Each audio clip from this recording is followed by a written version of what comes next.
One Denver Broncos offensive lineman could make his return to the field this upcoming Sunday against the New York Jets. Plus, where do the Broncos sit in the Locked On Network's NFL Power Rankings? We discuss and we debate, not to mention we debut a brand new segment, Third and Long. Could Peyton Manning and John Elway eventually have some sort of ownership stake in the Denver Broncos? What about Baron Browning at edge rusher? We debate all these things. We talk about on today's brand new episode, Locked On Broncos. You are Locked On Broncos, your daily Denver Broncos podcast. Part of the Locked On Podcast Network. Your team every day.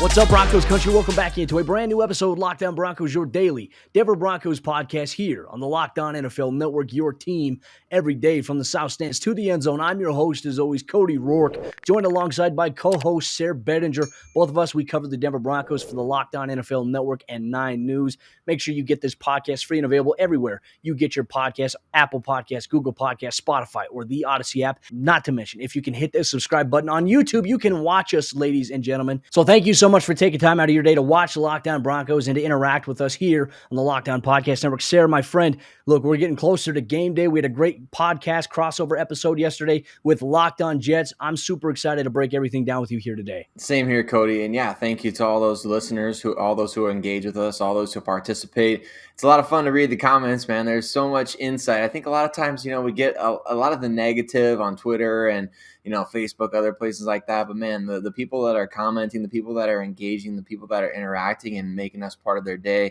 it's just awesome. It's awesome to see. Absolutely. And Locked On, we're very grateful for you guys. But, Sayre, hey, let's go over Thursday's practice report, the injury report here for the Denver Broncos. Good news for anybody that has Courtland Sutton in their fantasy lineup, and good thing for Broncos fans in general. Courtland Sutton is a full participant in practice on Thursday. Vic Fangio said that he's going to be full go as well. Dealing with a little bit of soreness, had a bruise in his hip. Nothing in particular that's out of the ordinary here for the Broncos. So that's good for Courtland, obviously wide receiver one for this football team here. But, maybe just a little bit of caution here on the limited side of things when you take a look at Tim Patrick, who's also got a hip injury that's kind of banged up a little bit for him coming out of that Jacksonville Jaguars game. Something to monitor right there. And then you have Mike Purcell as well as Noah Fant still limited with their injuries. Mike Purcell with a knee and Noah Fant with an ankle injury. Sayre, is there any reason that you feel like the Broncos should be concerned about Fant once again on the injury report with an ankle, something he dealt with last year, particularly going into a New York Jets game? Well, I think, the Bradley Chubb news certainly kind of ramps up your intensity of, I guess, nerves, or if you want to call it like whatever you want to call it. It definitely makes you a little bit more anxious about Noah Fant, and especially considering going back to last year, that was kind of a deal for him. And he had the lower leg this year. I mean, maybe that was ankle. I don't know why they didn't call it that, but, he was held out for those couple of weeks there at the end of the preseason. So I think it's definitely something to maybe not necessarily be concerned about since he's still practicing. He's still apparently, it seems he's working towards still playing. It's not like they held him out yesterday. So definitely a little bit concerning given some of the other injuries the Broncos have had recently. They're having some bad luck with the ankles right now, Cody. I don't know what the deal is. So Jerry Jeudy, Bradley Chubb, hopefully these guys are able to stay out on the field who are, practicing on a limited basis this week. But all in all, pretty, I would say, positive news from the injury report. Yeah, it is. It's very encouraging. Obviously, we talked about the injury report from the injured reserve side of things, how many players are expected to be back in 6 to 8 weeks. Denver should have a really good football team by then, especially getting those guys back. But, there is one player that did not play last week for the Broncos on the offensive line, a starter at right guard, Glasgow. He did not play last week against the Jaguars. He traveled with the team. He underwent testing, and everything is resolved, according to Vic Fangio. And Vic had mentioned in his press conference on Thursday that Graham is on track, and it appears that he may play this Sunday against the Jets. I mean, what type of impact does this bring back to the Broncos offensive line? Because we saw Netani Muti, and there were a couple of plays where Netani missed on a guy. I don't know if it was trying to be too physical or if just the guy had better leverage against him.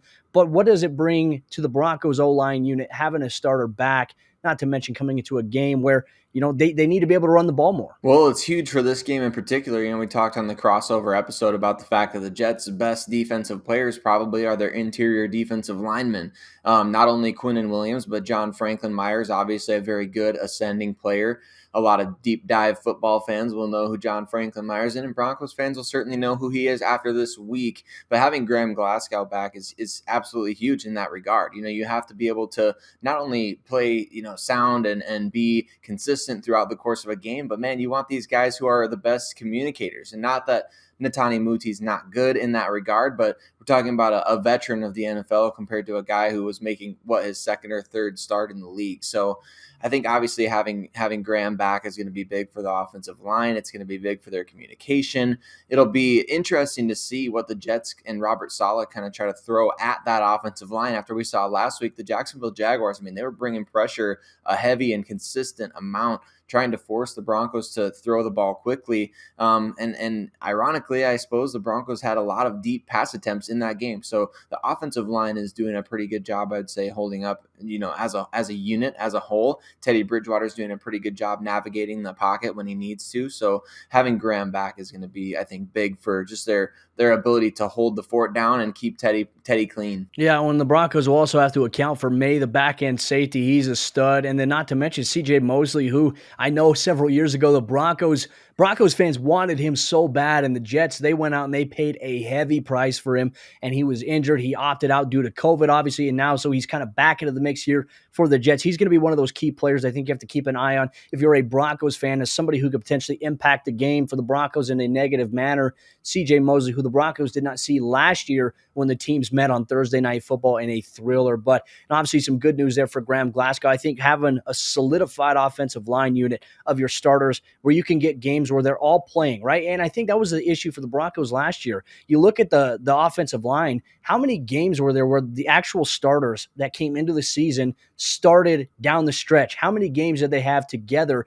I want that to be something that's consistent for the Broncos this year. Their week one starting lineup, hopefully that's the starting lineup all throughout the season, barring injury, anything unforeseen. If the Broncos can overcome that, I think that they can have a very solid unit so far. Like you mentioned, pass protection has been good for the most part for Denver, and having Graham on that right side, I think will actually help out a little bit more for the Broncos this week, because the Jets are going to try to attack it out of obviously a 4-3 defense. They're going to try to stunt inside, send the linebacker, sometimes send a nickel fire. They do that a lot. So can the Broncos be ready for it? Can Teddy be ready for it? That's going to be a big key. And Sayre, obviously, we'll talk about that in our keys to the game in tomorrow's episode of Lockdown Broncos here for Broncos Country. But just once again, I want to thank Broncos Country for making Lockdown Broncos part of their day for all the Broncos news, content, and coverage and updates that they can get here exclusively. The Lockdown Broncos podcast here on the Lockdown NFL Network. But Broncos Country coming up here in just a moment. Sayre and I, we're going to talk about where the Broncos placed in the Lockdown Network's NFL power rankings. Are they too low? Are they too high? Is there debate about maybe where they could be? We go back and forth. We discuss here in just a moment. But before we do that,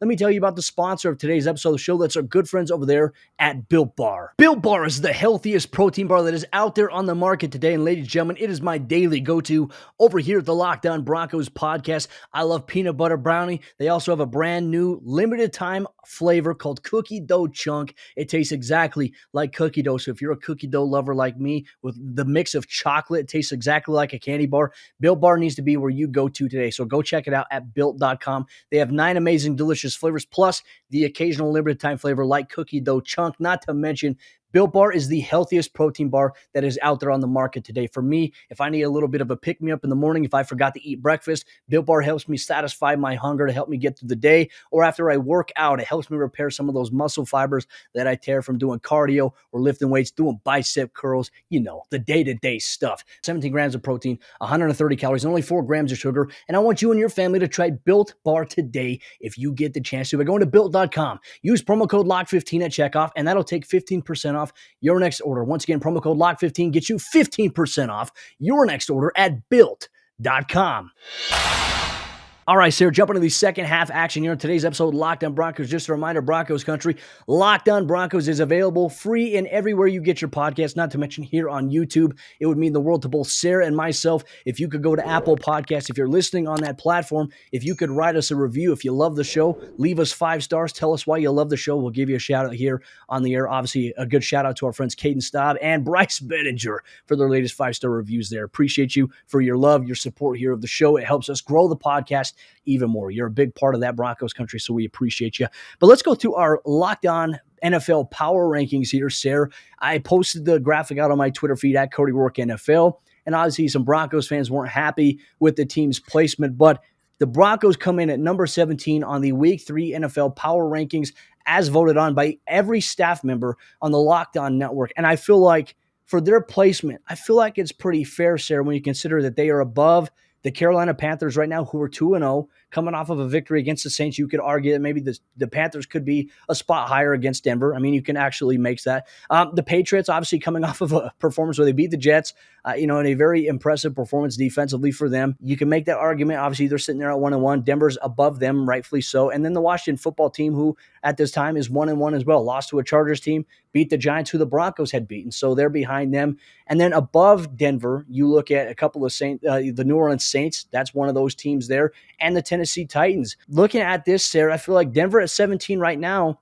considering who they've played, I think is good. Yeah, I think so. I mean, it's definitely one of those things that you could argue it either way. But I think going into this season, most people probably had the Broncos in their bottom 10, right? I mean, that's where they finish in terms of draft standing. So unless you really bought into Teddy Bridgewater and the offseason acquisitions and Vic Fangio kind of maybe being on the hot seat going into this year, unless you like really bought into that, the Broncos are kind of a team that should have started kind of low on your power ranking tier. So to be 17 after 2 games, I would say 2 very quality victories in terms of the way the Broncos have played. Now, a lot of people aren't going to see it as quality victories in terms of the opponents that they played, which is why you're seeing them lower on a power ranking list. I know you mentioned to me when we were talking before the show, they were on three on somebody's list, which is really high. And I love that kind of, respect. That's awesome. It's great to see. But at the same time, man, 17 is a fair spot considering where they were going into the season, considering what they've been over the last, 5 years, right? It's been tough sledding for the Broncos. So they're kind of at a spot in the power rankings right now where people are saying, okay, like we acknowledge that you're winning, you're rising up the rankings, but at the same time, you got to keep proving it. You got to keep doing it. And it's just going to be incremental steps up the ladder along the way. Well, last week they were at number 18, so obviously a win. They rose up one spot, which you like to see. And they play the Jets this week. And Sayre, do you think a win against the Jets could propel them to at least the top 15? Because look, I kind of want to jump into this little hypothetical conversation here about, you're going to win. If you win and you take care of business against the Jets, that's great, right? You're beating the teams you're supposed to. That would be 3-0, which the Broncos haven't gotten off to a start like that in quite some time. Impressive as it may, the real test will come against the Baltimore Ravens, who, obviously their week one, they lost an overtime thriller to the Las Vegas Raiders, who are currently on the season 2-0 as well in the AFC West. The Raiders look good this year, as much as I think Broncos fans would hate for us to say that. They look like a good football team on the offensive side of the ball. Their defense is playing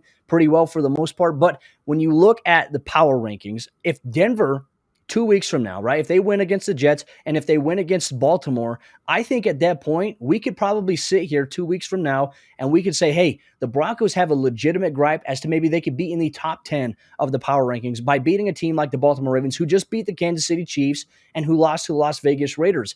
Baltimore's a very, very good football team. It'll be Denver's toughest test of the season yet, and then they'll play Pittsburgh, and then they'll play the Raiders, which will obviously be another test, and then, they'll go on and they'll play the Cleveland Browns on Thursday Night Football. I mean, Denver has a really good chance here to prove that they belong in a higher conversation on the power rankings. They do, and this week against the Jets is of, huge importance in that regard. Like you mentioned right away, it was what happens if they win this game against the Jets? How high can they rise? I think definitely, it's one of those things where, okay, we saw you week one. You played a good game against the New York Giants. The defense looks really good.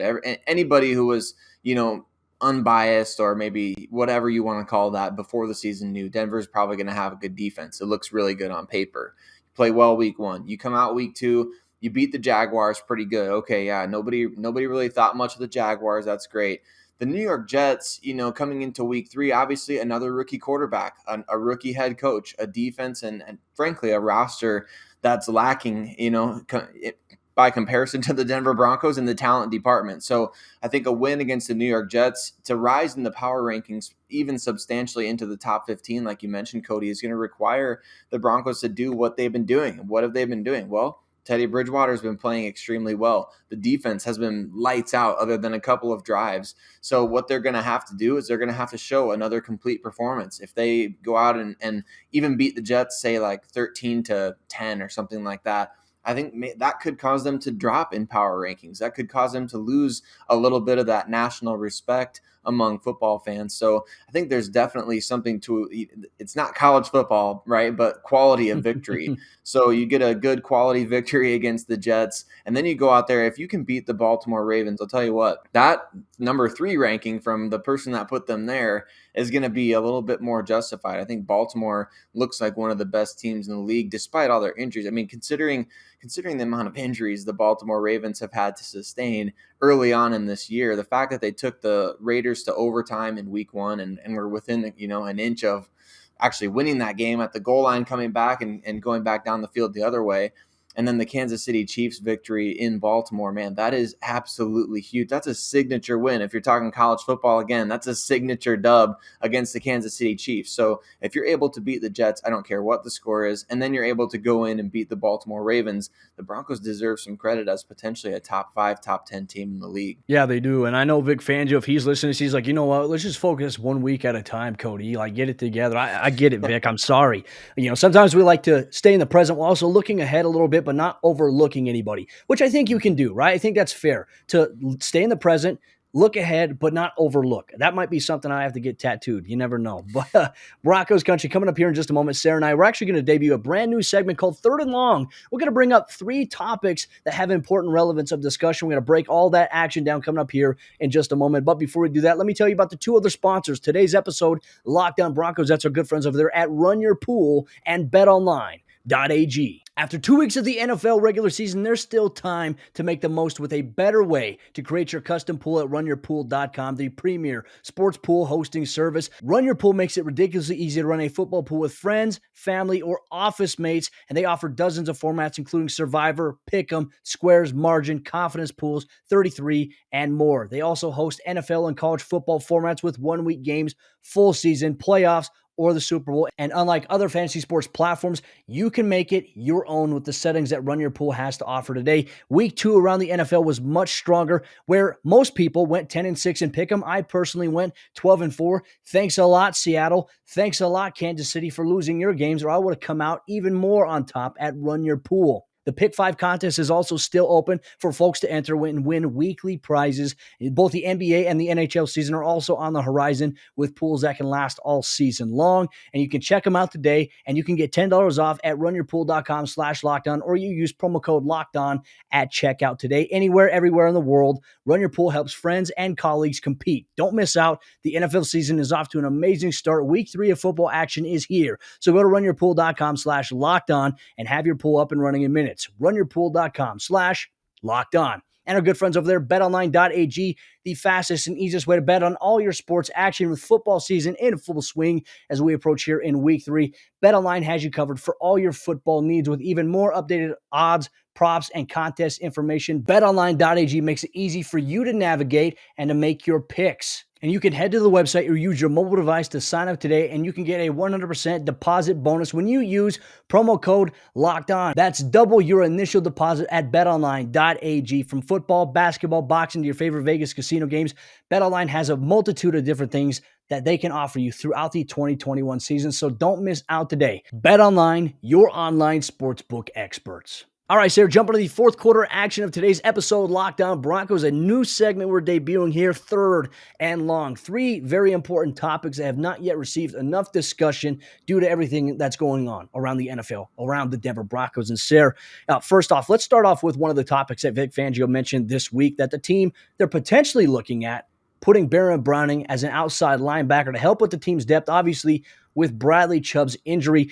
In your opinion, why would this make sense for Denver, and why might it make a little bit more sense for Baron Browning rather than inside linebacker? Make the case. Well, I think there's a lot for Baron Browning to learn at the inside linebacker position. We've heard Vic Fangio talk about that in the past with any number of players, and we've heard players talk about that in the past as I'm finally able to go out there and play without necessarily thinking. And that doesn't mean that they're going out there just blind or not thinking, but more playing with instincts, more understanding the defense as a second language, right? And so that's going to take plenty of time for Baron Browning. And frankly, right now, do the Broncos have the need? They have Alexander Johnson. They have Justin Strnad. They just picked up Micah Kiser off the Rams practice squad, who, knows at least a version of this defense after playing for Brandon Staley with the Los Angeles Rams. So Now you've got three guys out there that understand the scheme. They know pretty well what they're doing for the most part. And you've got a guy who's got upside in Justin Sternad, who, hey, the Broncos now have a reason to take an evaluation period on him. So Baron Browning, what was he great at Ohio State? Making plays. Didn't matter if he was playing the off-ball linebacker position. Didn't matter if he was playing off the edge. Didn't matter if his hand was in the dirt. But what he was really good at, Cody, was rushing the quarterback, whether he was blitzing or playing as a traditional edge rusher. And I love that about him. I remember watching him and Micah Parsons both in the pre-draft process and thinking to myself, man, why would you draft Micah Parsons at 9 overall when you could get another player there and take Baron Browning later on? And the Broncos did exactly that. And I think he has tremendous potential there. You're talking about a guy who was, I think, number 4 in the last 30 plus years in terms of just his relative athletic score at the outside linebacker position, or just the linebacker position in general. So you've got a freakish athlete with burst, with instincts, who can get after the quarterback, who's got strength, who's got explosiveness. I mean, he's got it all. So that's my case for Baron Browning off the edge. You got a reason now to do it.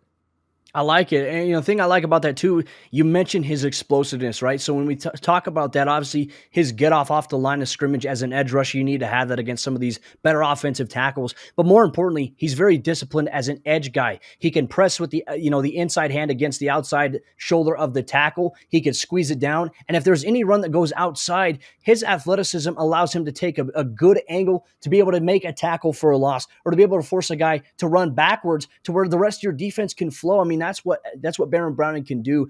I think that he'd probably be better suited right now rotating in that role as an edge rusher than inside backer, because you do have Justin Sternad. I think that the Broncos have to be very careful with what they do here, because guess what? The fast track, I think, for Baron Browning to get on the field, it's not going to be an inside backer, even though that you have the injury to Josie Jewell. Sternad is going to take on that role, and I think he'll excel at it. But you're also going to have to get a guy at edge rusher. And I think that Baron Browning probably makes the best sense right now. He doesn't have to think as much in terms of what you have to do as an inside backer. And he's such a fast and explosive athlete. He can just play free. And I think the Broncos should do that. So I like that. Let's go to second down here now. Bryce Callahan, you touched on it before we went live here on the show. Going back and watching his tape, I tell you what, he looks just as good as he did last year when healthy. And if anything, that should bode well for his chances, I think, of maybe getting a contract extension here for the Broncos. His game against Jacksonville, spectacular. Sayre, you watched it. I watched it. I didn't really find any part of his game when watching him where he had a mistake. He was out of alignment. He missed an assignment. I mean, he was pretty dang good. He almost had an interception. That was probably the only thing I'd grade him negatively on, is that he dropped a pick.